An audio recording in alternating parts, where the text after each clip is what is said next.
The Art Thief, a true story of love, crime, and a dangerous obsession by Michael Finkel. Approaching the museum, ready to hunt, Stefan Breitweiser clasps hands with his girlfriend, Anne Catherine Klein-Klaas, and together they stroll to the front desk and say hello. A cute couple. Then they purchase 2 tickets with cash and walk in. It's lunchtime, stealing time, on a busy Sunday in Antwerp, Belgium, in February 1997. The couple blends in with the tourists at the Rubens house, pointing and nodding at sculptures and oils. Anne Catherine is tastefully dressed in Chanel and Dior bought in secondhand shops, a big Yves Saint Laurent bag tucked on her shoulder.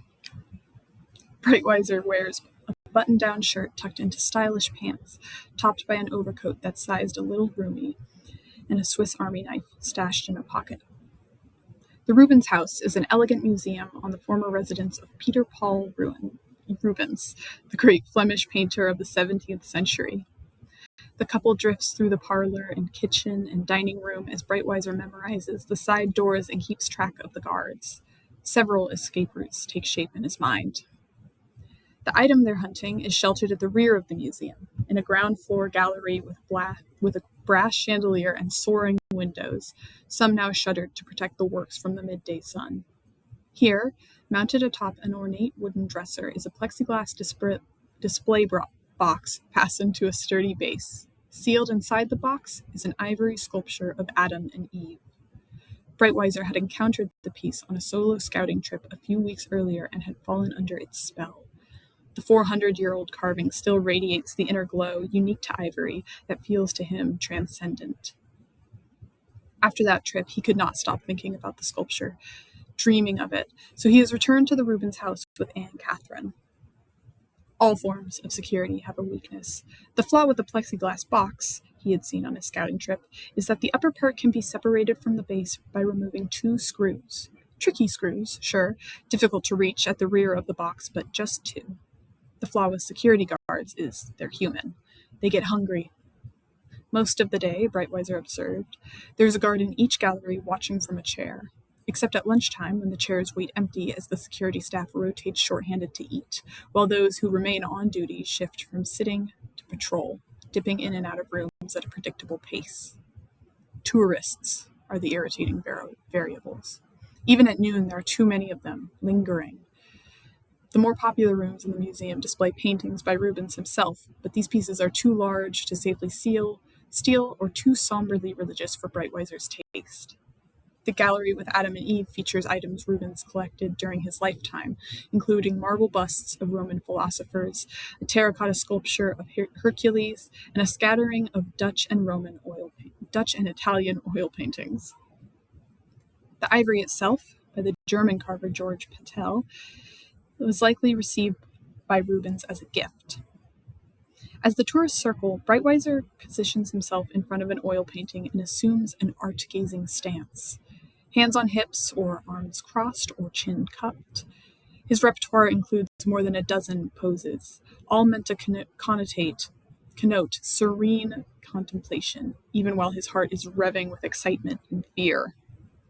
Anne Catherine hovers near a gallery's doorway, sometimes standing, sometimes sitting on a bench, always with an air of casual indifference, making sure she has a clear view of the hallway beyond. There are no security cameras in the area. There's only a scattered handful in the whole museum, and he has noted that each has a proper wire. Occasionally, in smaller museums, they're fake. A moment soon comes when the couple is alone. The transformation is explosive, a flame to the fuel as Breitweiser sheds his studious pose and leaps over the security cordon to the wooden dresser. He digs the Swiss Army knife from his pocket, pries open a screwdriver tool, and sets to work on the plexiglass box. 4 turns of the screw, maybe 5. The carving to him is a masterpiece, just 10 inches tall yet dazzlingly detailed. The first humans gazing at each other as they move to embrace, the serpent coiled around the tree of knowledge behind them, the forbidden fruit picked but not bitten, humanity at the precipice of sin. He hears a soft cough, that's Anne Catherine, and vaults away from the dresser, light-footed and fluid, and resumes art-watching mode as a guard appears. The Swiss Army knife is back in his pocket, though the screwdriver is still extended. The guard walks into the room and stops, then scans the gallery methodically. Breitweiser contains his breathing. The officer turns around and is barely beneath the doorway before the theft resumes. This is how Breitweiser progresses in fits and starts, grasshoppering about the gallery. A couple turns of the screw, then a cough, a couple more, then another. To unfasten the first screw amid the steady drip of tourists and guards requires 10 minutes of concentrated effort, even with the margin for error shaped thin. Breitweiser does not wear gloves, trading fingerprints for dexterity and touch. The second screw is no easier, finally yielding as further visitors arrive, forcing him to bound off again and the pair of screws in his pocket. Anne Catherine makes eye contact with him from across the room, and he taps his hand to his heart, signaling that he's ready for the finishing step and will not need to use her big purse. She heads off to the museum's exit. The security guard has already appeared 3 times, and although both he and Anne Catherine have stationed themselves in different spots at each check-in, Breitweiser is stressed. He'd once worked as a museum guard soon after graduating from high school, and he understands that while almost no one will detect a detail as tiny as a missing or protruding screw, all decent security guards focus on people. To remain in the same room for 2 consecutive security visits and then commit a theft is inadvisable. 3 visits is borderline reckless. A 4th, which by his watch is little more than a minute away, must not happen. He needs to act or abandon now. The problem is the group of visitors present. He slides his eyes over. They're huddled near a painting, all wearing headphones attached to audio guides. Breitweiser deems them sufficiently distracted. This is the critical instant. One glance from one visitor and his life could effectively end, and he does not delay. It isn't action, he suspects, that usually lands a thief in prison. It's hesitation. Breitweiser steps to the dresser, lifts the plexiglass box from the base, and sets it carefully aside. He grasps the ivory sculpture, sweeps his coattails out of the way, and pushes the work partially into the waistband of his pants at the small of his back, then readjusts the roomy overcoat so the carving is covered. There's a bit of a lump, but you'd have to be extraordinarily observant to notice.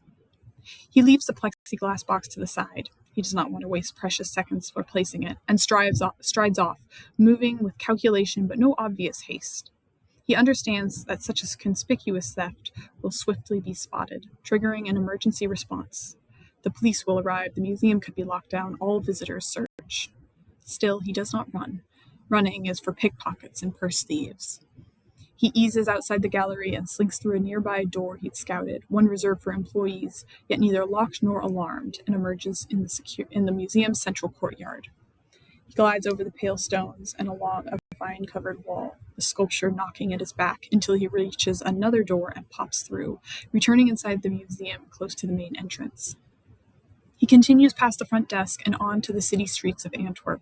Police officers are likely descending, and he consciously keeps his pace easy, shuffling in his shiny loafers until he spots Anne Catherine, and they proceed together to the quiet road where he'd parked the car. He pops the trunk of his little Opel Tigra, midnight blue, and sets the ivory down, both of them holding in a bubbling euphoria. He takes the wheel and Anne Catherine settles into the passenger seat. He wants to gun the engine and screech away, but he knows to drive slowly, pausing at traffic lights on the route out of town. Only when they reach the highway and he hits the accelerator does their vigilance fly away, and then they're just a pair of 25-year-old kids, joyously speeding home free.